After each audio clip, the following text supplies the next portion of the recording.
JD Domino, DJ Chronicles, Backspin. Today, we're bringing back Backspin with Kyle Roseberg. Barry. I told you before, I screw names up, and I was a That's special okay. ed teacher. I always wanted to say Rosenberry. I get that a lot. Pretty much my whole life I've had Rosenberry. My favorite was I got a letter from Mr. Noseberry, and we sent that one back.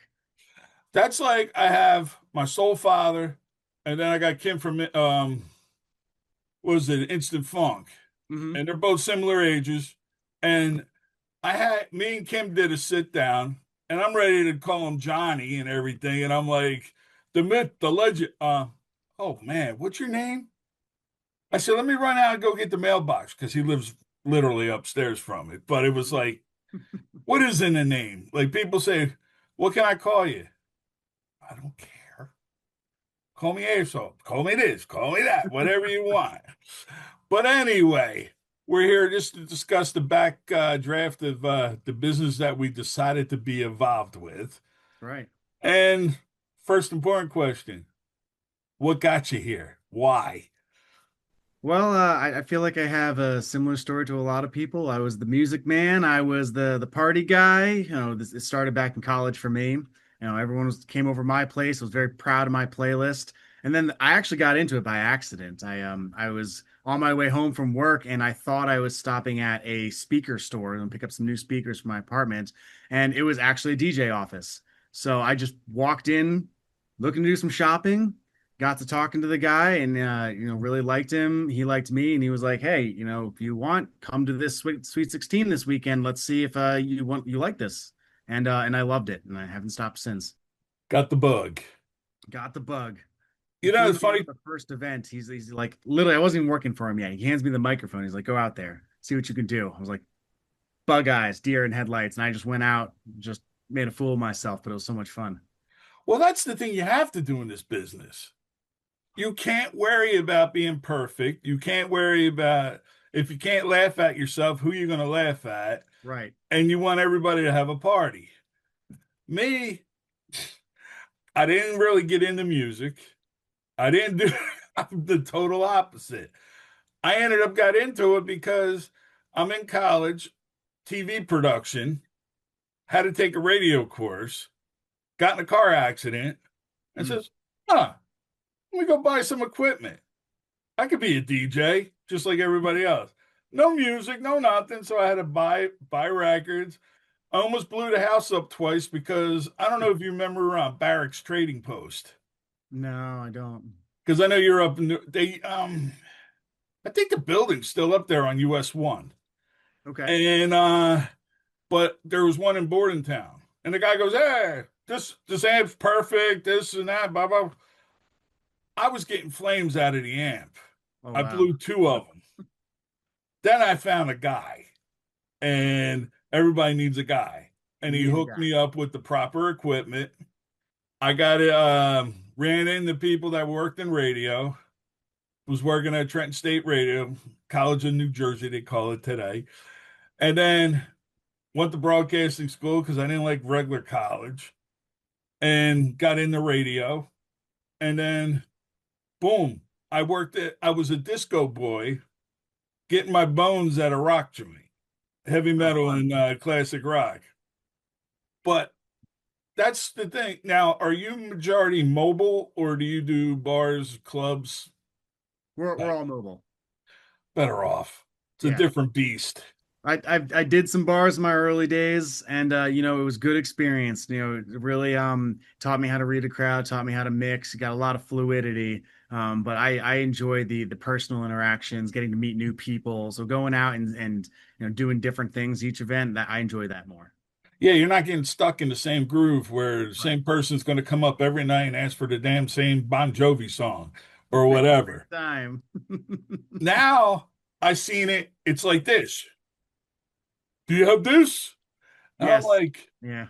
boy, that's a new way of asking for a request. Before it used to, I'm like, here, hit my phone so then it'll be a pad to go along with it next. It's like technology makes you grow. Yeah. But In one side, like it's kind of nice because you can read doesn't require you being able to hear, but on the other side, it's can come off as rude. Well, yeah, it comes off rude, but the other good thing is there's 50 different remakes of a certain popular song. Yeah, yeah. So now you're going to know which version they want. Hmm. And of course, it's going to be Bad Bunny. But I do not. Bad Bunny and The Weeknd. They They're grew like, on they grew on me. It wasn't music that I typically listen to like myself while driving in the car, but doing a lot of events, in New Jersey, we get a lot of requests and it grows on me. now speaking of music though, what years do you basically stay in? Like, especially doing weddings and different events. Do you get into the new stuff or more of the older? It's crazy. So with today's, you were talking about technology changing the game with hard drives being so cheap and everything being so digital. I have music that goes as far back as the 40s, and I keep up on today's stuff today. Like, so we're in 2026 now. Give it another 10 years, I'm gonna have 100 years of music on my computer. It's ridiculous, and I don't think it's going anywhere. I think the classics, like the wedding classics, the oldies in the 60s and 70s, I don't think they're ever going to fade. I think another 100 years from now, we're still going to be playing Earth, Wind, Fire. But But I play them all. but I don't think you're going to be playing Bad Bunny. Yeah, so I think the class, like what gets defined as a classic, is being a little more scrutinous.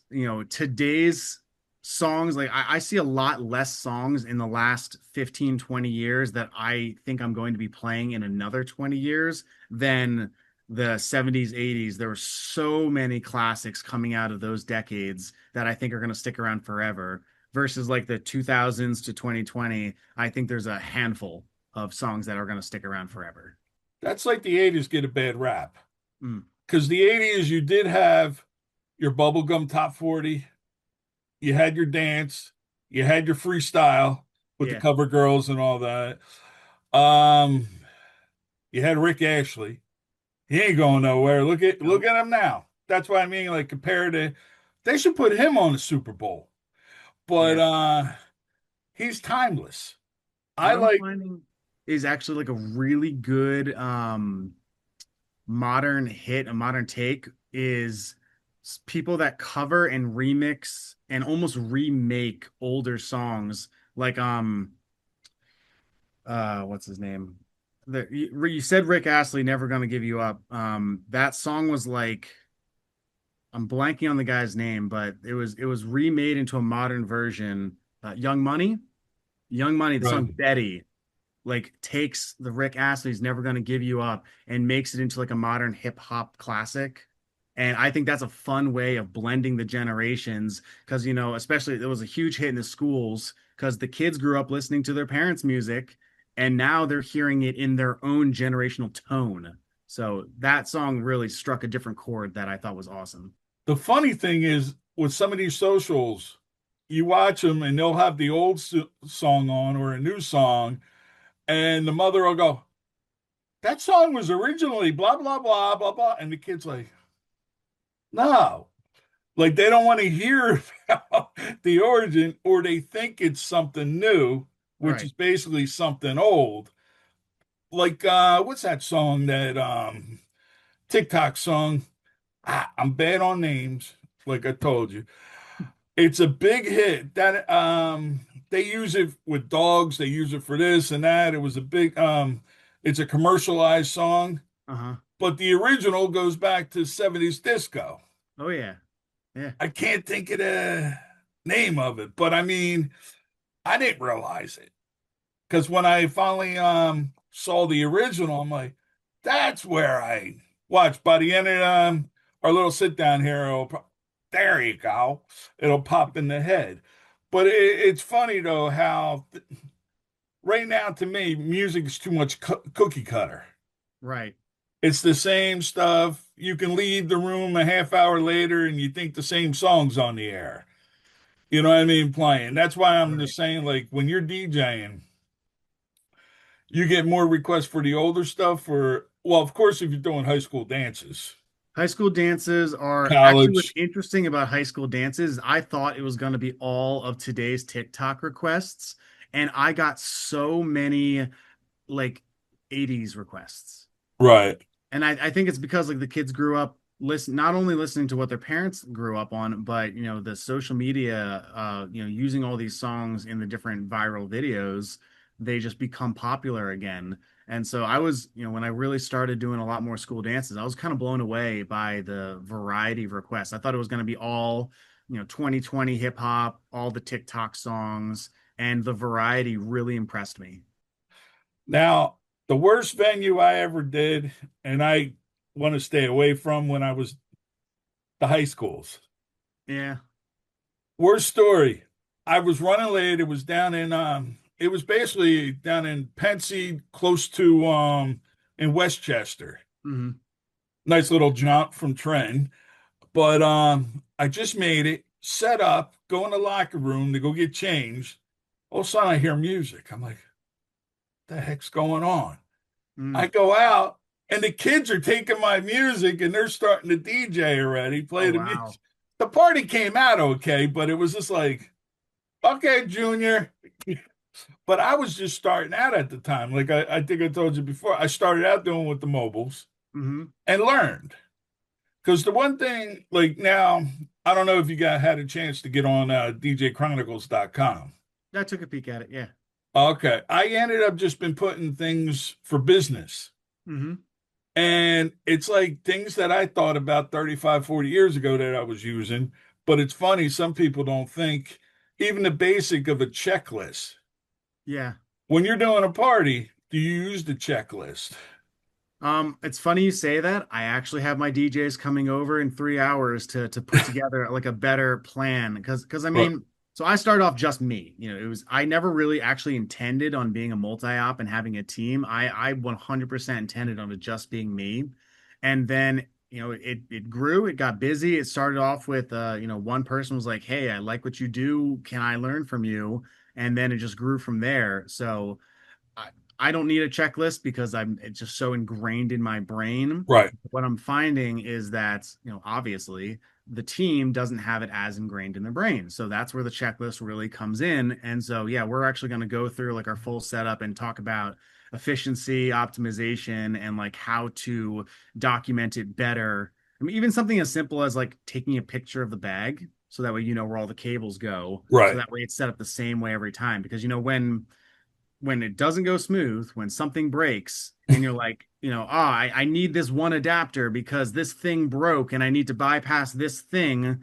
If that thing is not where you think it's supposed to be, now you have to go dig through all the bags and it slows it down. You want to be able to react quick. So, Right. Yeah. Perfect story one time doing a party in Princeton area. Thank God it was local. This is before mhm, cell phones. I went to the bathroom. I was doing a bilingual and working with sound decision. And they had the one girl there. I just asked her, throw some records on. Let's save the tapes for the cocktail. I mean, for dinner music and stuff. mhm. I come back. My needle is planted into the felt. Ooh, And she tried to get it out. And if you don't know how to fish it, you right. can bend it and break it. And that's Yeah. what happened. I had to call the house up. Thank God mom was home. I said, Mom, you got to go to the mall, go see so and so. Tell him he'll know exactly. I'll make the phone call. She ran up, got the needle, and came back. But I usually always have to have backup needles just in case. Yep. I always had the realistic. People used Mhm. to laugh at me. Why you got the realistic? I says, because this is your lifesaver. If your board goes, now Yeah. you have a backup. It's battery operated, one less wire to worry about. You just plug it and keep going. Yep. And that's the thing where if somebody's not organized, like you said, with your guys, they see everything, but they're not gonna think all the time. They're not going to internalize it like I do. Like instead of having one USB, you bring extras because Yep. if you're doing Spotify or whatever on the net, if that craps, what are you going to do? No music. Now, at Yeah. least you got your backups. Yeah, Now, we somebody always was have backups. Backups of backups of backups. You got to have a plan B, C, and D. It's funny you mentioned the realistic. We've got a little, I think it's called like the Hercules DJ 2 Go. It's this little, it's like the size of your laptop. It's like, this, I don't know how this shows up on screen, but it's like Yeah, this big. And it's the simplest thing. Headphones on one side, audio on the other side, two buttons and some crossfaders. I'm like, you know what? Would I ever choose to DJ an event with that thing? Not a chance. But if the main system goes down, I could do it. I can do it. yeah. I had to do it a couple times where it was hot and it was funny because the air conditioner was in the booth. I Hmm. was sweating and got a lucky drop, seized the Oh. one channel. And luckily, I had a cassette deck and I had a CD player. Hmm. So it gave me a little time. I fished out the old realistic, plopped the realistic on top. And as this channel went to there, keep plugging. That's right. That's right. And nobody knew the wiser. It was funny because people come in and are like, "What are you doing? Double decking?" I'm like, "No, this saved my life." Yeah. I actually went on to see if there was Radio Shack still out there on the internet. They're not making them anymore. No. And that No. was, if you go to any DJ site, that's like the best piece of equipment from guys back in my day, back in the 80s. Yeah, Rain is kind of the company that's like holding up the legacy. Everyone else is trying to push the future. Rain is trying to like perfect what's already been made, and they're doing a damn good job. I've got the Rain one. That's like my main controller. They just came Right. out with like this new, what I forget what it's called, but it's like it's quite impressive. It's a computer mixer, turntables, effects engine, all in one. It's like it's everything. It's nuts. But the risk with that is it's one thing. If that one thing fails, you lose it all. Uh, it's not universal in a sense, then, where you can plug and play to get yourself out of the mess. Well, it's basically a computer. So Oh, like okay. Yeah, that's right. if I it seen that. fails, it's done. Most people set up like old school turntable mixer turntable or like CDJ mixer CDJ, and then if one of them fails, you can go like direct CDJ into the speaker and like crank it up. You can take one CDJ entirely out of the mix and just do instant doubles and work off one CDJ. There are so many things you can do, but if the all-in-ones, they're convenient. You don't have to plug Yeah, anything in. It's quick. USB to the computer, XLR to the speakers, you're good to go. But if it dies, I'm an old fool. Give me a mixer, two turntables, and a microphone, and around 50 crates of records. Not these days. But I like it. But you just really gotta have your backup plan, you I, know. I was in it when CDs were just coming out back in the late 80s. Hmm. And I was over at my broadcasting school where I used to work also, help him out in production. And Bill's like, "Yeah, here's the new beast. I got a DJ that does all CDs." I'm like, "Well, good for him." And he actually brought this is when the decks were just coming out, when they used to just use the CDs instead of look like they got something in there. Right. And I'm like, "Hey, I'm impressed." So they all joked around all the time. They're going to digitize static for me. So when I play a CD, I can put the static on to make it sound like.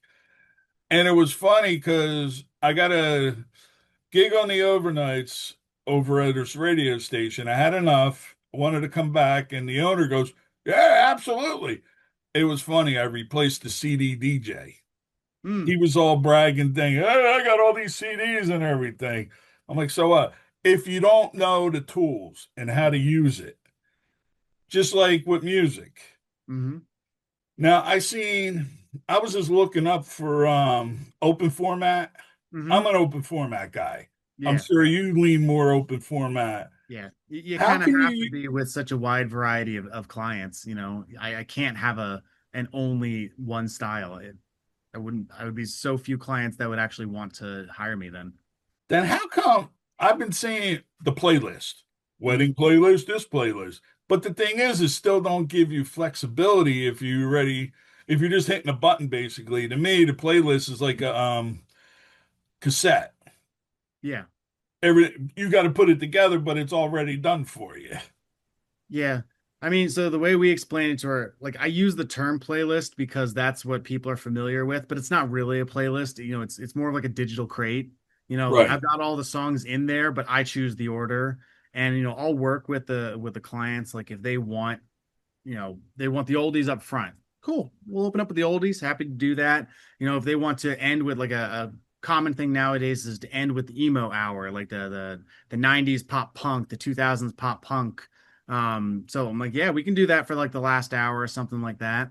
But I get the flexibility to kind of pick when and where everything goes, and that's all based off of how, I mean, reading the crowd, Yeah. based off how they react. If I play, uh, you know, Billy Joel right off the bat, and I get looks like, "What are you doing? What's that?" I'm like, "All right, Billy Joel's not the thing. Next, let's choose something else. Let's find what they're gonna react to."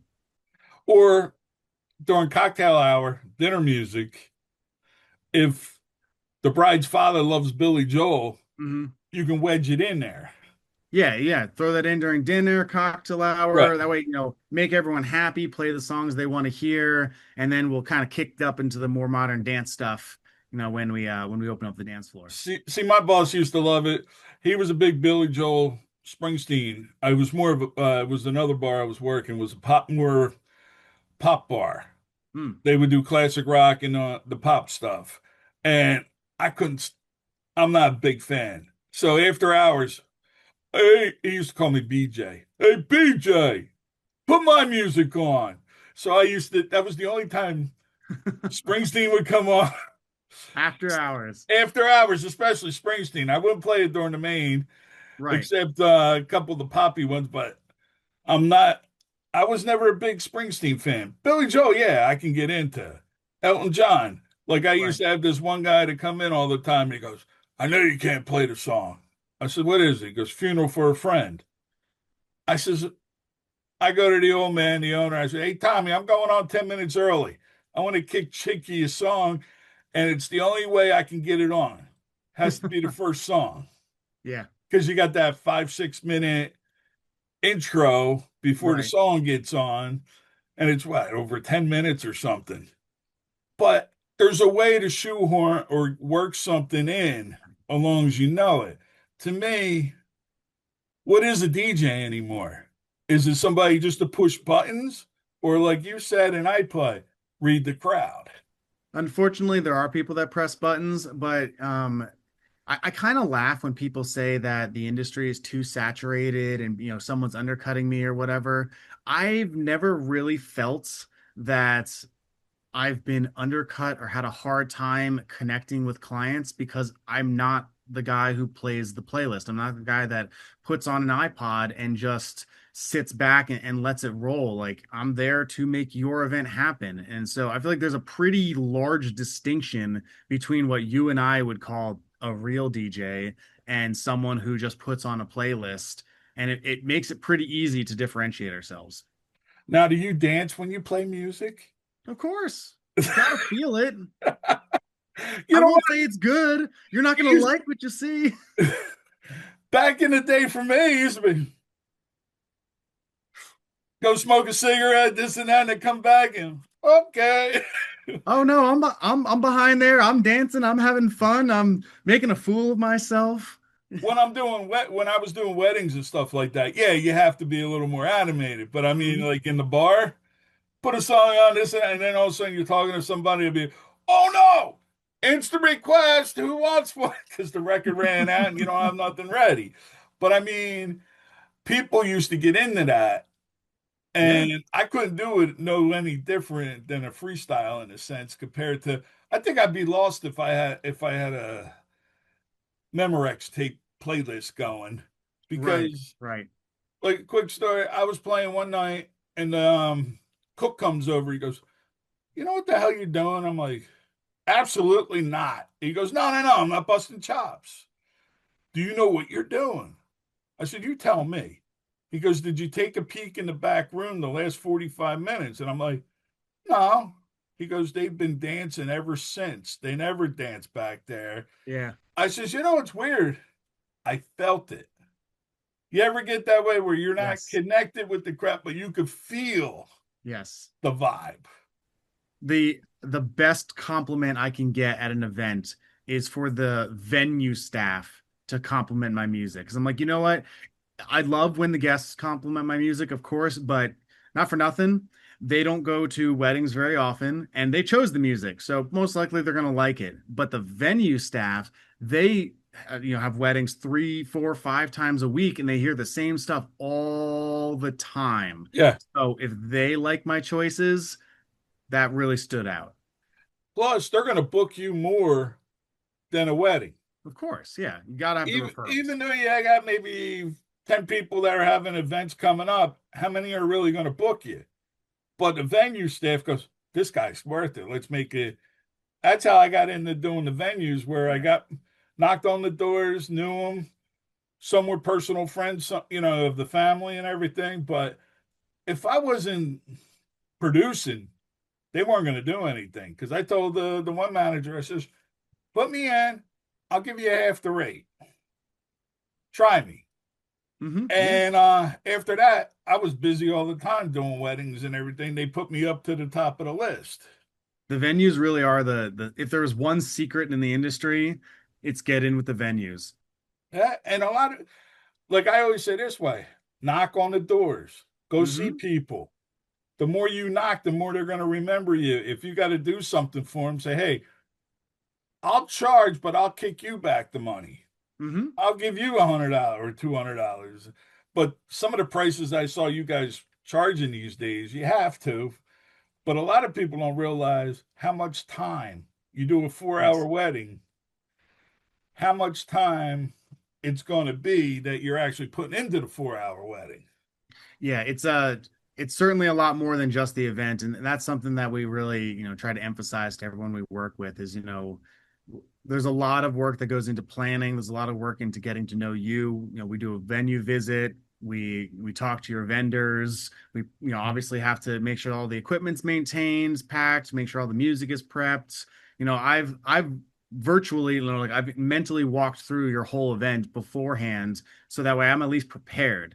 Now, 90% of the time, because it's a live event and things change and I can never, 100% predict how a guest is going to react, that plan's going to change, at least musically. Obviously, timeline we stick to. But musically, like I might think that I'm going to go from 90s pop to 2000s hip hop to 2000s 10 rock and that's going to work, and then next thing you know I'm doing 90s hip hop and then dropping it back down to some 80s disco, and that's actually working better. So okay, let's learn from this and let's follow up. And it's very live, it's very dynamic. We have a plan, but you got to be ready to throw that plan right out the window and work with your guests.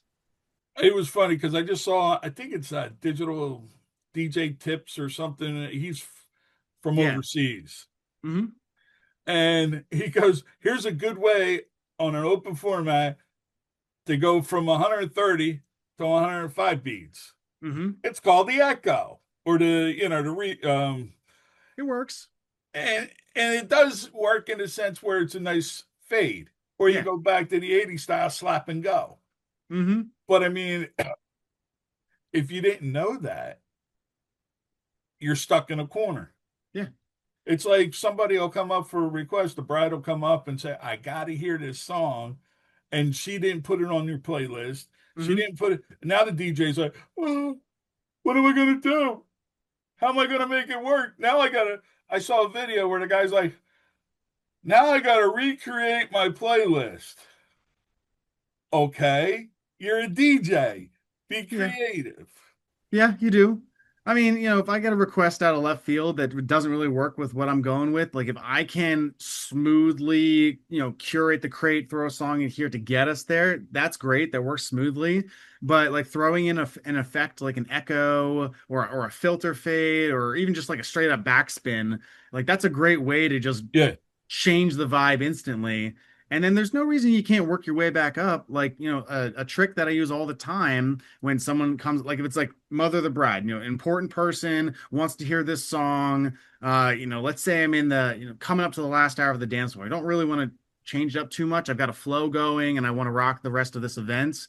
And like I'll do like you said, like echo out to their request and then like put in a slow dance to say like, okay, this was an intentional tempo change. Let's slow it down, kind of rebuild from there, and then build back into what I was planning already. It doesn't really change up my planning at all. It just got to be able to pivot on the fly.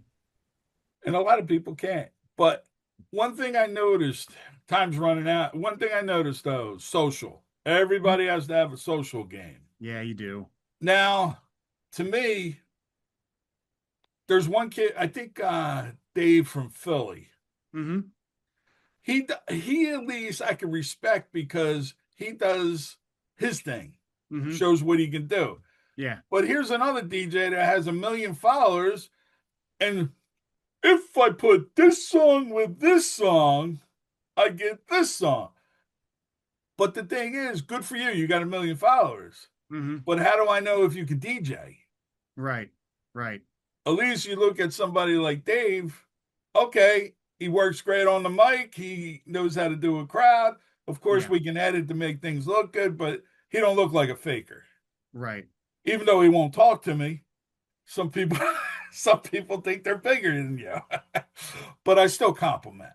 Yeah, of course. What is your like? Say, I know. Also, they said always have a tape of yourself, just Yeah. in case. Do you ever get requests like from other from brides, grooms, corporate saying, "Hey, do you have a tape so I know what you sound like?" We do, and admittedly, this is probably like our biggest flaw is I don't really have recordings. And my hesitation, and admittedly, it's probably not a good hesitation, is because we do such a wide variety of events. I don't want like to have a recording of a rock wedding and then get a couple who only wants hip hop or country Right. and then them hear like I don't want them to see the rock wedding and be like, "Oh, this is a rock DJ. He can't do hip hop." No, no, no. We do it all. So what I really need to do is I need to have a wide variety of recordings of all the different genres showing what we can do. And I'm slowly working on that, but I'm so bad at social media. I really am. It's just I like talking to people in person. Right. I don't really do good with the recording, editing, and posting. I just that's not my creative side. My creative side, I deal much better with people. Well, we'll get you out now. Yeah. I'll slice it up and we'll get it out so people All know. right. I And we'll love that. tell a little bit, couple more questions before this goes off. Yeah. What was I going to say? Ah, the man, old age. Oh yeah. What is your favorite type of music? You're off work. What are you going to listen to? My favorite song, like you can play this. I can be in bed, I can be in the shower, I could be out in the snow, and I will get up and dance. Is Juicy Wiggle by Red Foo. It is the Now, most ridiculous song, but it's just so catchy, and I cannot help myself. I love it. But I'm a 2000s guy, really. okay. That's kind of they say, you peak in your 20s musically, and for me that really was true. So, when I was late high school, early college, that was when a lot like Usher, Black Eyed Peas, you know, that was all my jam, and it still hits to this day. I like the new stuff too. I like I said, I really like the modern takes of the classics. Those really are awesome. Like I'm Good is like the remix from I'm Blue. That one or just Blue from was Eiffel 56. I love that song. It brings back the nostalgia, but with a modern thump. So I love stuff like that too. So I think Yeah. between my Red Foo, my 2000s, and my I call them my cross-generational blends, I think those are where I go. See, it's funny. I didn't get into music until my 20s. Oh yeah? I had it when I worked at the rock bar. I started with a couple crates of records, walked out with too many. But Hmm. I learned my classic rock, my metal, and everything. I was always on with the dance where I would go to the stores and pick up new stuff and everything. Right. Yeah. Besides DJing, what instrument would you play? You Or know, do I you play? I played saxophone in school. I probably couldn't pick that up anymore. I've been teaching myself guitar for like 20 years, and I still say teaching because I am atrocious. Um, but I've even actually started picking up drumming because, There you go. That's the answer. yeah, because Majority DJing every is DJ says, every DJ is it's drumming. It's all yeah. about the beats. The first lesson I always teach my DJs, and whenever I get a new DJ, new person, even if they're just shadowing for the day, we always have the conversation about the beats, bars, and phrases. Everyone's got to know about the beats, bars, and phrases, because if you don't understand that, you're never going to blend a song together. It doesn't matter whether you slam it in on the one or whether you beat match it or you blend like the chorus and the verse together. Doesn't matter. If you don't understand the beats, bars, and phrases, never going to work. What's the difference between 2/4 and 4/4? House to disco, right? That's right. That's what I tell Kim. Give a 4/4 man because they do the funk and the. Right. Yeah. But it's funny because I remember going back in the day. Here's a clicker. I said, "What's a clicker for?" You got to count your beats. Today, you just hmm put it on and boom, the computer tells you how many beats per minute. But I mean, we used to have to do that going back. I don't Yeah. know if you ever clock beats. Oh, all the Bang. time. Yeah. Yes. I still count. If I have a particularly difficult transition, you'll see me behind the booth going like 1, 2, 3, 4, 2, 2, 3. Like Yeah. I'll count it out loud if it's a particularly difficult mix to this day.